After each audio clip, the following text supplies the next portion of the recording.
రాయచోటి టౌన్లో కొంచెం public disturbance జరిగింది. ఒక పెద్ద మాబ్ బయట వచ్చేసి మన పోలీస్ మీద దాడిలాగా చేయడం జరిగింది. ఇందులో కొంత మన పోలీస్కి బండి డ్యామేజ్ అయింది, ఒక బండి కంప్లీట్గా కాల్ చేసింది, ఇంకా ఒక మన పెట్రోల్ వెహికల్ ఫుల్గా డ్యామేజ్ అయింది. యాజ్ ఆఫ్ నౌ ఇంకా ఏం ప్రాపర్టీ డ్యామేజ్ లేదు.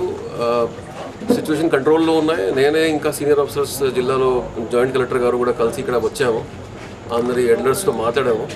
సిచ్యువేషన్ పీస్ఫుల్గా ఉన్నాయి, కంట్రోల్లో ఉన్నాయి. ఇంకా కూడా చాలా ఫోర్స్ బయట నుంచి వచ్చేస్తూ ఉన్నాయి. మన జిల్లా నుంచి, బయట జిల్లా నుంచి ఏపీఎస్పీ ఫోర్స్ కూడా ఆన్ ద వే ఉన్నాయి.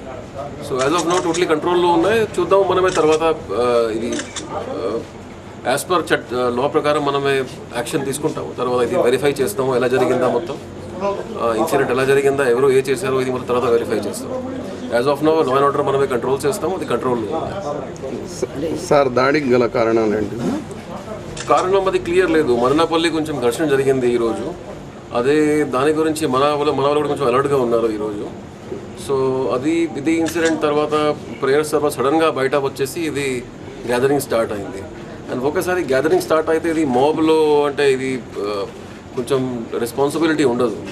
సో ఇది ఎలా ఎస్కలేట్ అయింది ఇంకా మనం వెరిఫై చేద్దాం.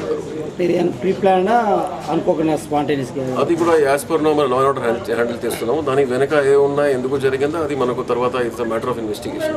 వాళ్ళ డిమాండ్స్ ఏమైనా ఉన్నాయి? యాజ్ ఆఫ్ నో ఏం డిమాండ్స్ ఏం లేదు. అంటే జస్ట్ కొంచెం అది డిమాండ్స్ ఏం లేదు, వేగ్ డిమాండ్స్ ఉన్నాయి, స్పెసిఫిక్ డిమాండ్స్ ఏం లేదు. ఇది కౌస్ ఆర్డర్ గురించి అడిగారు, కానీ మనమే యాజ్ పర్ లా చట్ట ప్రకారమే చేస్తాము. We will follow the law and law is supreme. ఇది దాని తప్ప ఇంకా ఏం స్పెసిఫిక్ డిమాండ్ ఏం లేదు. అది ఇప్పుడు వెరిఫై చేయాలి మనకు, ఇప్పుడు తెలియదు. ఇప్పుడు మనమే ఓన్లీ మన first priority is to restore normalcy return రావాలి. అక్కడ రాయచోటి టౌన్లో పీస్ లవింగ్ పబ్లిక్ ఉన్నాయి, అది పబ్లిక్ ఇబ్బంది కాకుండా టౌన్ మొత్తం ప్రశాంతంగా ఉండాలి. దానికోసం మనం ప్రయత్నం చేస్తున్నాము. ఇన్సిడెంట్కి డీటెయిల్స్ ఇప్పుడు మనకు ఇన్వెస్టిగేషన్ తెలుస్తుంది.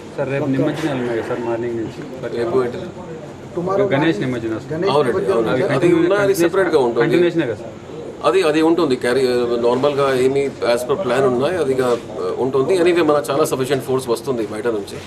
So we will manage both the things. ఏం ప్రాబ్లం లేదు. గత 2-3 వారాలుగా కొన్ని ఉద్రిక్త సంఘటనలు జరుగుతున్నాయి రాయచోటిలో. దీన్ని మీ వాళ్ళు గెస్ట్ చేయలేకపోవడం సార్ ఇలా జరుగుతుందని? పోలీస్ మొత్తం టౌన్లో కొన్ని ఉద్రిక్త సంఘటనలు జరుగుతున్నా కూడా దాన్ని ఎక్స్పెక్ట్ చేయలేకపోవడం, అంచనా వేయలేకపోవడం ఫెయిల్యూర్గా ఏమైనా అంటారు సార్? అది మనం వెరిఫై చేద్దాం. తర్వాత ఎవరు తప్పు ఉన్నా, ఎవరు ఎలా జరిగిందో ఇది వెరిఫై చేయాలి.